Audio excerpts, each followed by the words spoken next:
Hi, Jeff Lawton here, and this is a 66-acre Zaytuna farm which we started developing in 2001 through 2002, and we laid out the main frame of water harvesting systems like this old swale here. This is the oldest, largest swale on the property, planted to food forest, which is a perennial system.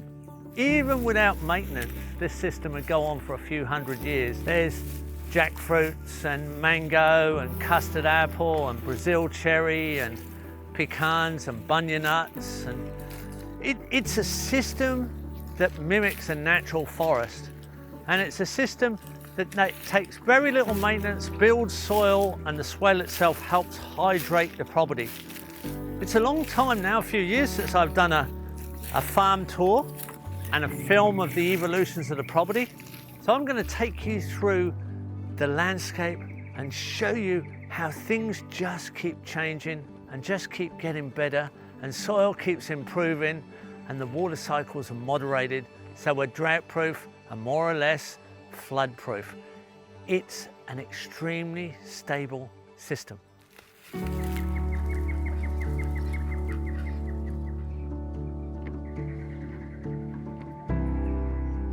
Here in the mid slopes of the property, the swales are smaller, they're younger, but they're also very well managed.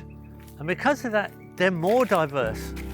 And we're already involving our own poultry as maintenance systems every now and again to buffer up the security of the system, bringing in more species all the time into this big contour belt right through the middle of the property of food forest.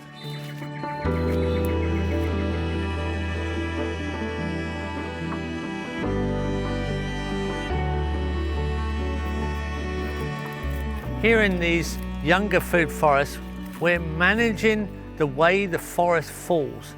As a forest grows on a fallen forest, we also manage the layers of production. Here in the mature food forest, we really don't have any maintenance at all, except for a little bit of chop and drop once a year when we drop some of these logs onto the ground. If we walked away and had no maintenance in this system for over 10 years, we could still come back and get it all in maintenance in one day. It's a completely stable system, and it's in full production.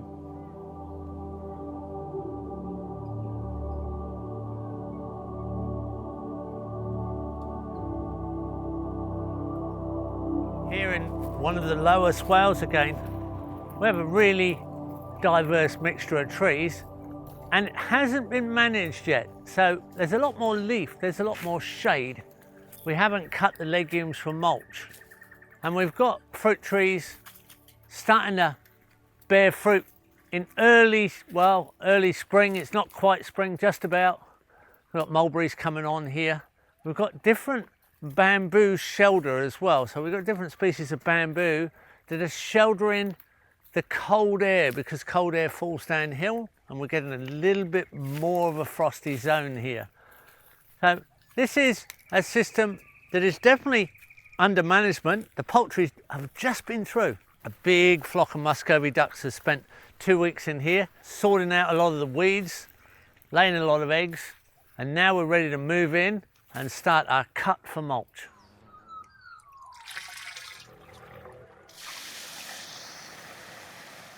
So here's our swivel pipe, and it's literally a loose plumbing fit in here that just fits on, and that sets the height of the swale. So the water in the swale can't go above this, and then if we swivel it down, we reduce the height of the water in the swale. We can take it right down and turn it into a flood mitigation system, so we can share the discharge or raise the level. So this is a very useful feature to actually control large water flows and hold light water flows. This banana circle fringed system with a kitchen garden example that is much bigger than a normal kitchen garden, but is a classic example of what most people would like as a food production system in the suburbs. This is our Lotus paddy. It could quite easily be a rice paddy. We've drained it off so we can harvest our lotus and have a look at the roots. And we've got a swivel pipe that we've reset a bit lower. So this swivel pipe now is in this recess so we can drain the paddy right down.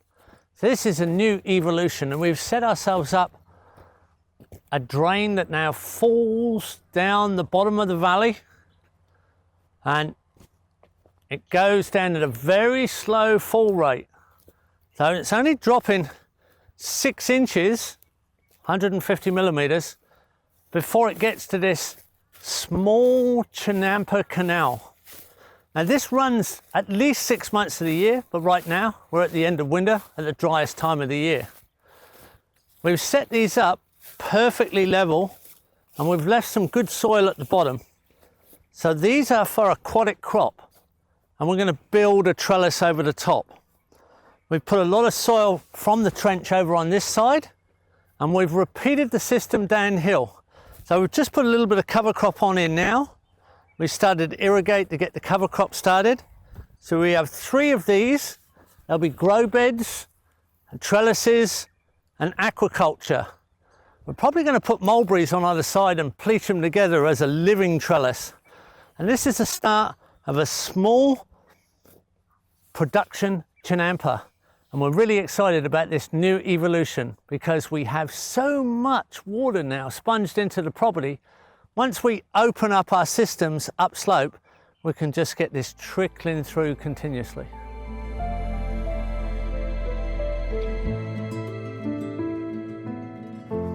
Our main crop system here produces the largest volume of vegetables, and it's a continuous production. There are 2 chicken tractor systems producing 1 cubic meter of compost each every week of the year. This system has been in production for 12 years, and the soil gets better all the time. This is a system that is definitely of economic value. Let's go for a walk through the system. So here we have cabbages, and here we have onions. And then we have one of our legume interplants, an alley crop of Lucina. Potatoes, a little bit frosted off on the top, but they'll be all right. Then we have daikon radish. And then we have a trellis, a bamboo trellis, and it's a solid one. Split bamboo woven together. And that's snow peas. Then we have another alley crop. And here we have broccoli. And then we have pak choi, and it's just about to go to seed, so we'll save the seed crop. And then we have field peas, actually potted peas on the trellis, and another alley crop of Lucina. And we just keep the branches coming at the top and take them off at the bottom, so we get a high pollard shade. Another potato crop, slightly touched up by the frost, actually 2 potato crops touched up by the frost, and then a turnip crop that's just about finished. Let's have a look at the other side. More onions, onions all the way through, and half the bed's in mulch, and it looks like there's little turnips. It looks like we've got small turnips in there.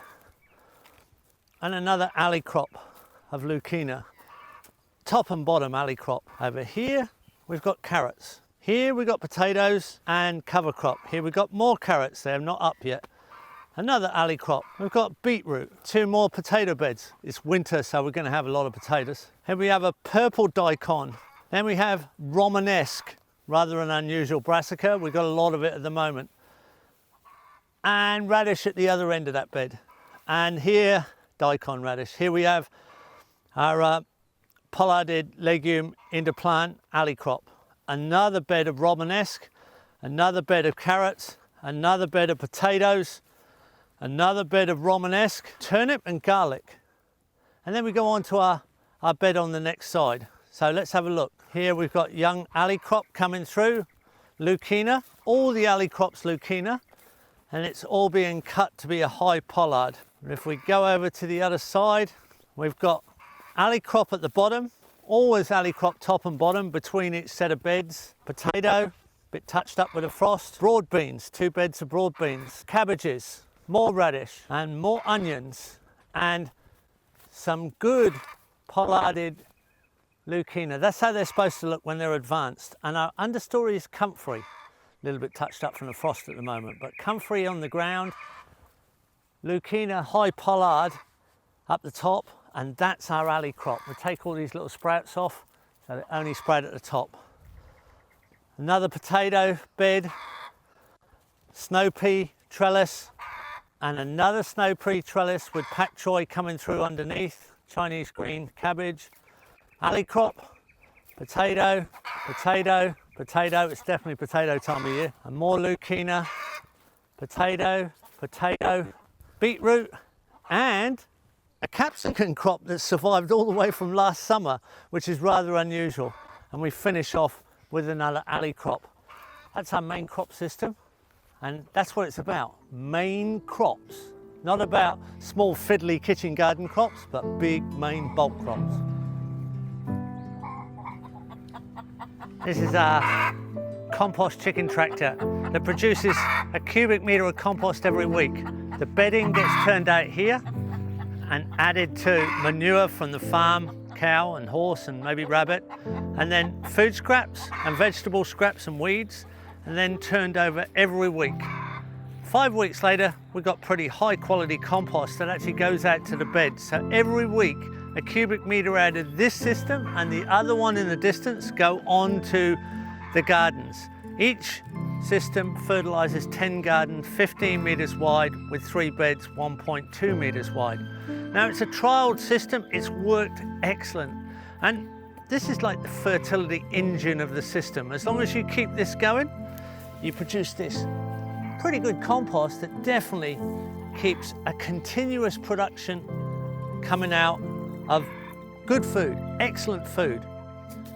We can refine this system and turn it into a very commercial, viable model.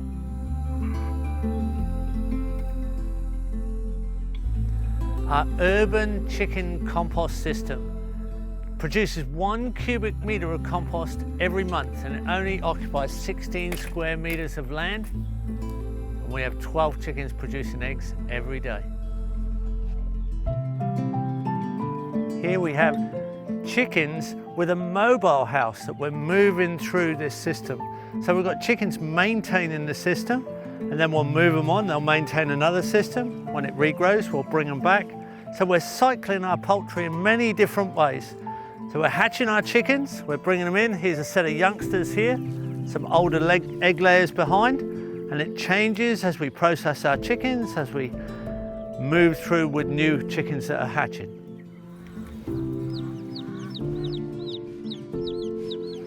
These are our worm farms, and they're quite famous worms, these ones. And underneath here there's just masses and masses of worms. And they're processing waste, but waste is in a high premium on this farm because we have chicken systems and compost systems, and we have worm farm systems. But down here is worm juice, and you get a bucket like that every day, and you can pour a little bit of extra in, put some in, or some fresh water in every day. You're guaranteed that's going to soak through and come back out. Put on the garden, fresh water put in.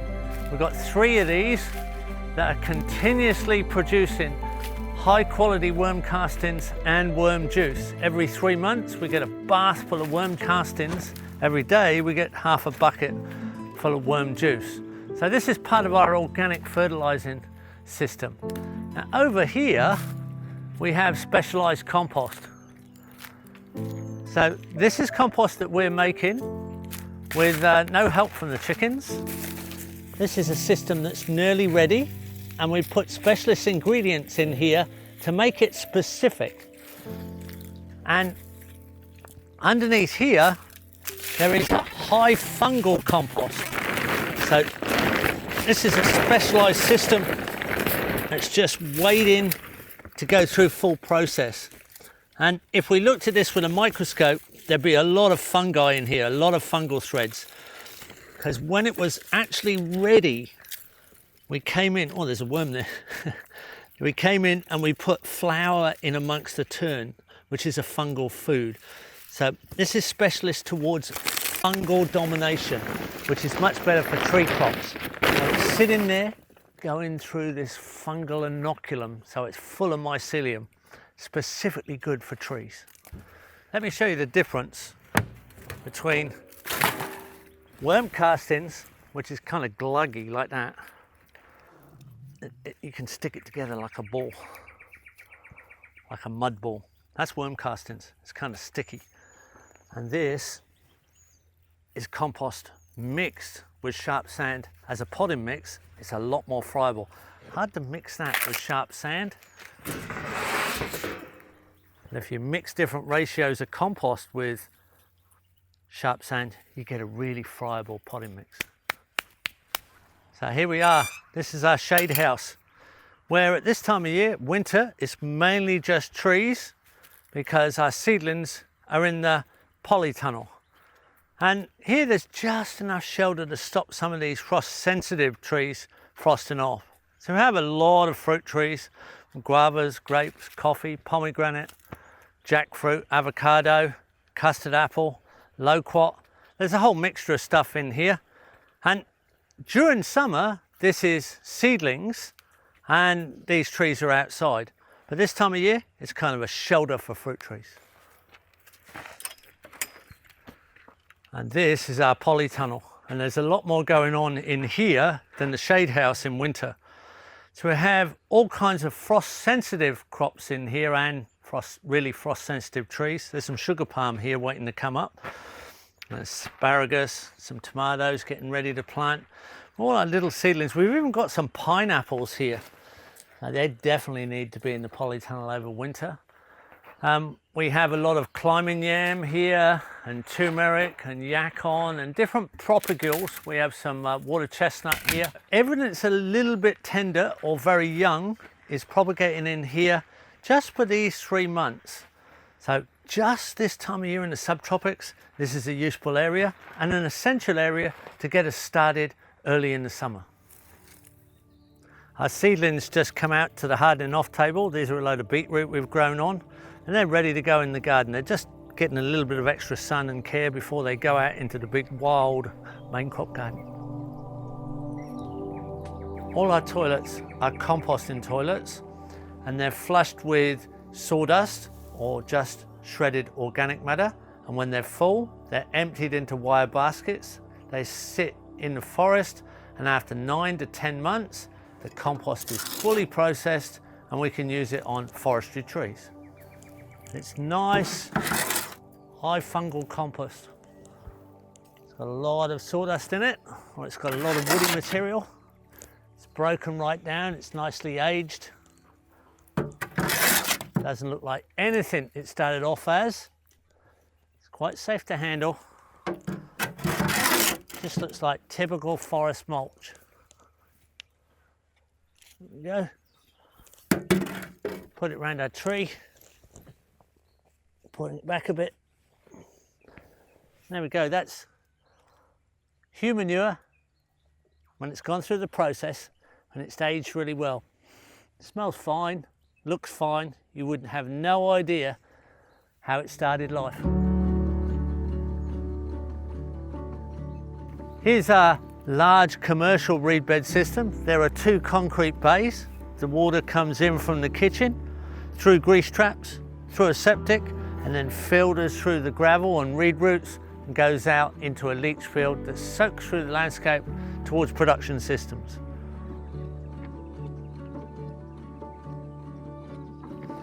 Here's our polypropylene reed bed, and it's just for one household. We've recently thinned out all the reeds and replanted it and reset it. So it's ready to go into action again. It's working. We've flooded it a couple of times to get the actual roots down into the gravel. And it's exactly the same as the concrete one, except it's made out of polypropylene. They're both items here in Australia you can buy off the shelf. Now this is our dairy with our 1 cow milking machine here, and all the feed that minerals and supplements that we give our cows every time we milk them. We can milk from a standing position here, through here. So this is a purpose-built system that milks every single day. Our cattle laneway goes right around the farm with 43 gates where we can sell graze in varying sizes continuously for our beef cows, our dairy cows, and our horses. This is the most efficient large area system on the farm. So here we are in the wilderness on the farm. I'm in one of the wet gullies, and here we can come to nourish ourselves and feel what it's like to be in a natural system. And this is how we design in permaculture. We design with the systems of nature, so we can nourish ourselves and we can nourish the planet. And that's what we need to do.